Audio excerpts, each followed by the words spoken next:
Republic Act No. 3019. Anti-Graft and Corrupt Practices Act. Section 1. Statement of Policy. It is the policy of the Philippine government, in line with the principle that a public office is a public trust, to repress certain acts of public officers and private persons alike, which constitute graft or corrupt practices, or which may lead thereto. Section 2. Definition of terms. As used in this Act, the term A. Government includes the national government, the local governments, the government-owned and government-controlled corporations, and all other instrumentalities or agencies of the Republic of the Philippines, and their branches.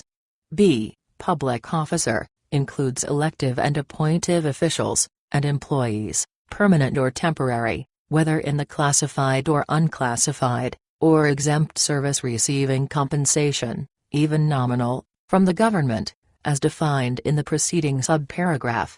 C. Receiving any gift includes the act of accepting directly, or indirectly a gift from a person, other than a member of the public officer's immediate family, in behalf of himself, or of any member of his family or relative, within the fourth civil degree, either by consanguinity or affinity, even on the occasion of a family celebration, or national festivity like Christmas, if the value of the gift is under the circumstances manifestly excessive.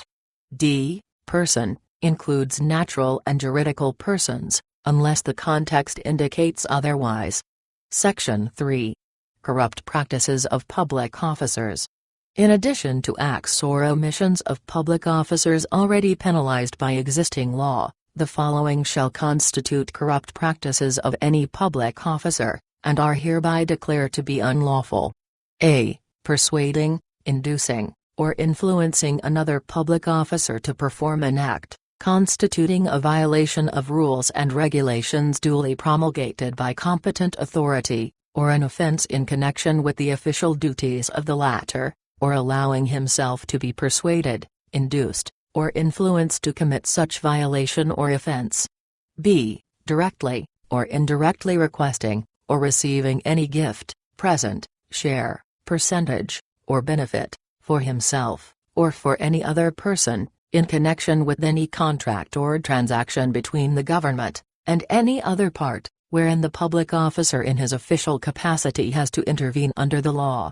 C. Directly, or indirectly requesting, or receiving any gift, present, or other pecuniary or material benefit, for himself, or for another, from any person for whom the public officer, in any manner or capacity, has secured or obtained, or will secure or obtain, any government permit or license, in consideration for the help given, or to be given, without prejudice to Section 13 of this Act.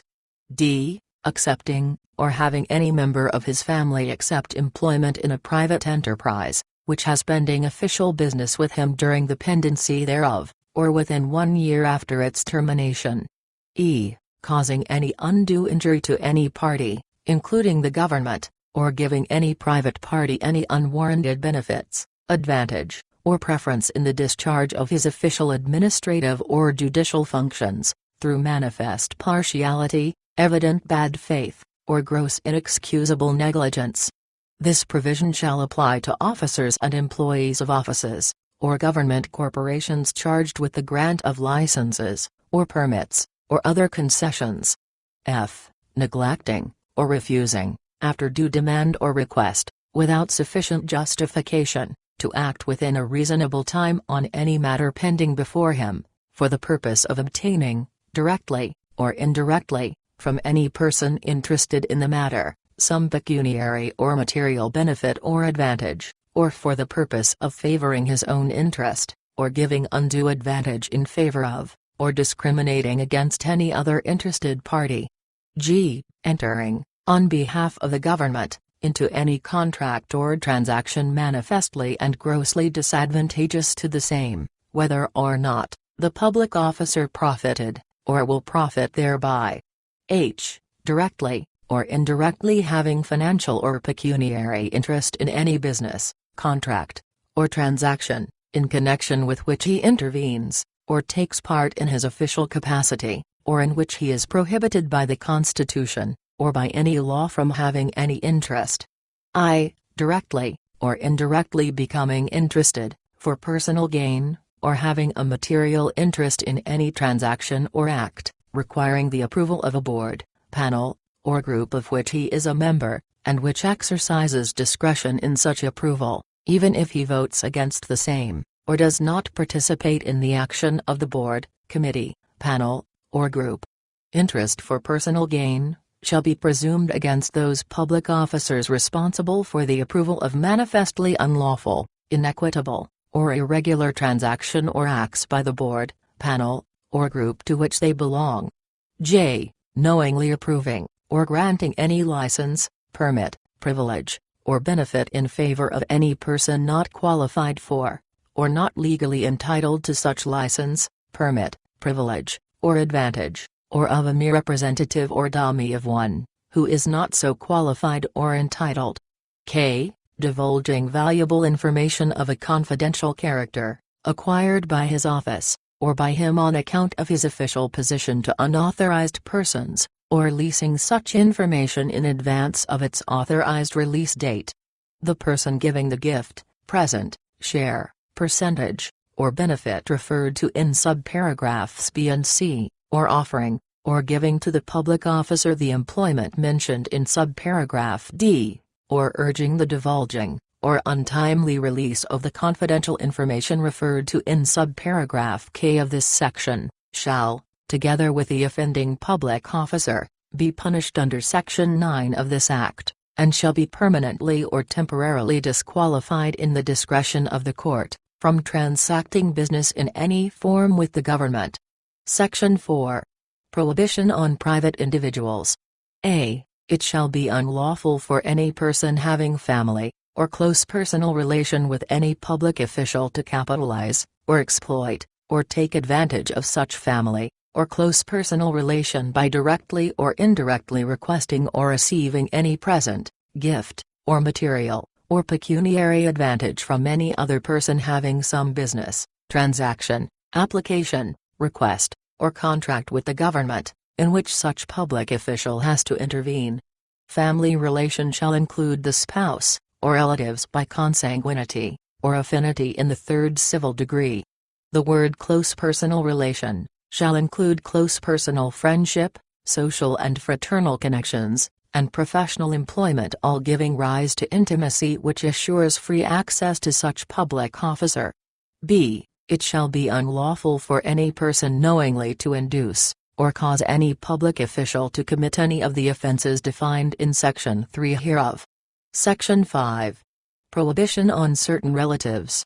It shall be unlawful for the spouse, or for any relative, by consanguinity or affinity, within the third civil degree, of the President of the Philippines, the Vice President of the Philippines, the President of the Senate, or the Speaker of the House of Representatives, to intervene, directly or indirectly, in any business, transaction, contract, or application with the government, provided that this section shall not apply to any person who, prior to the assumption of office of any of the above officials, to whom he is related, has been already dealing with a government along the same line of business, nor to any transaction, contract, or application already existing, or pending at the time of such assumption of public office, nor to any application filed by him the approval of which is not discretionary on the part of the official or officials concerned, but depends upon compliance with requisites provided by law, or rules or regulations issued pursuant to law,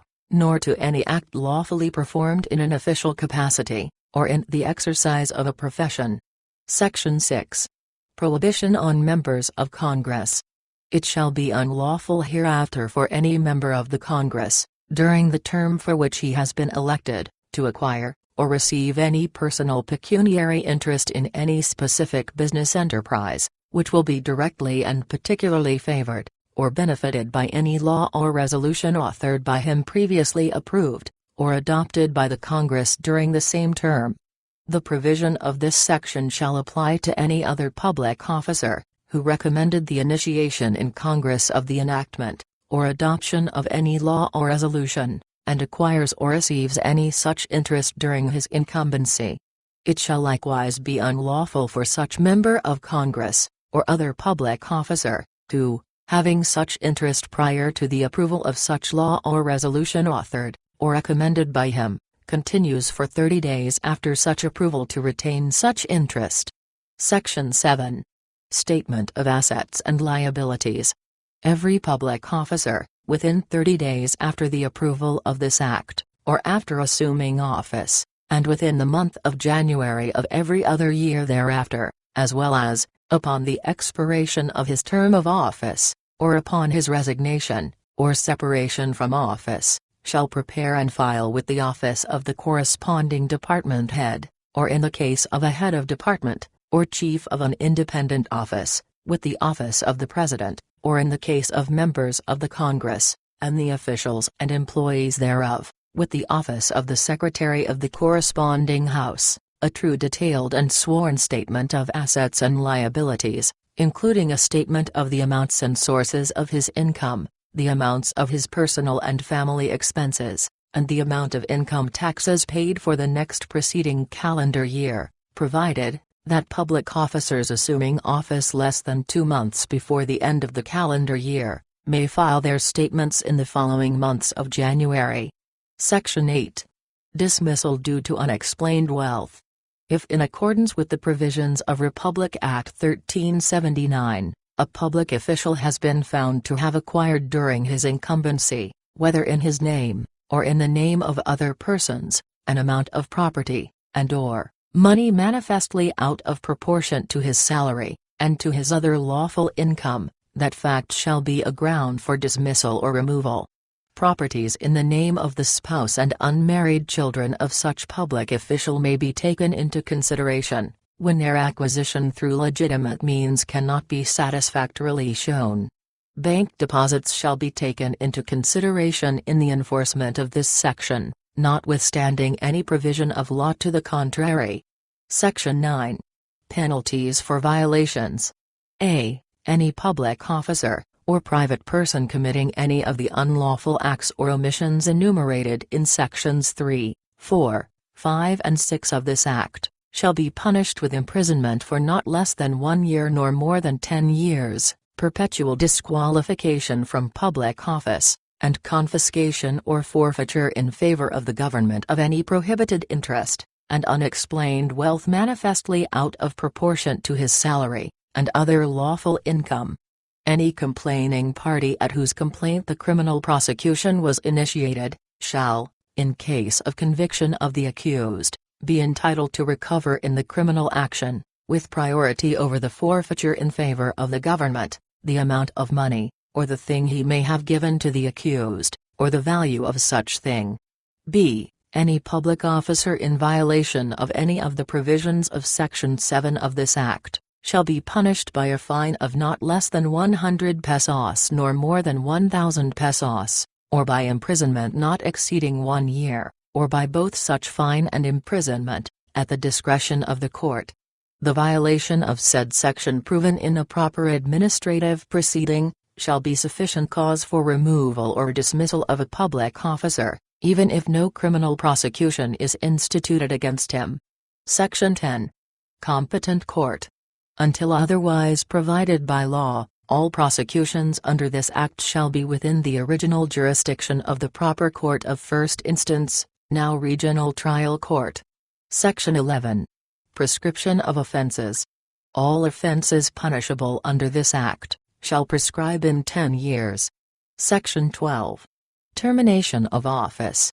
No public officer shall be allowed to resign, or retire pending an investigation, criminal or administrative, or pending a prosecution against him, for any offense under this Act, or under the provisions of the Revised Penal Code on bribery. Section 13. Suspension and loss of benefits. Any public officer against whom any criminal prosecution under a valid information under this Act, or under the provisions of the Revised Penal Code on bribery, is pending in court, shall be suspended from office. Should he be convicted by final judgment, he shall lose all retirement or gratuity benefits under any law, but if he is acquitted, he shall be entitled to reinstatement, and to the salaries and benefits which he failed to receive during suspension, unless in the meantime administrative proceedings have been filed against him. Section 14. Exception. Unsolicited gifts, or presents of small or insignificant value offered, or given as a mere ordinary token of gratitude or friendship, according to local customs or usage, shall be excepted from the provisions of this Act.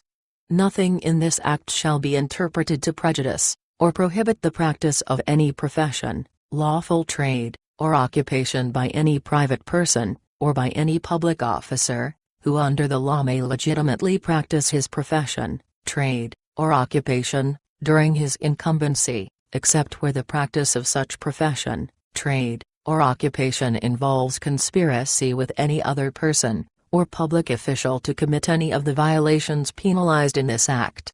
Section 15. Separability Clause.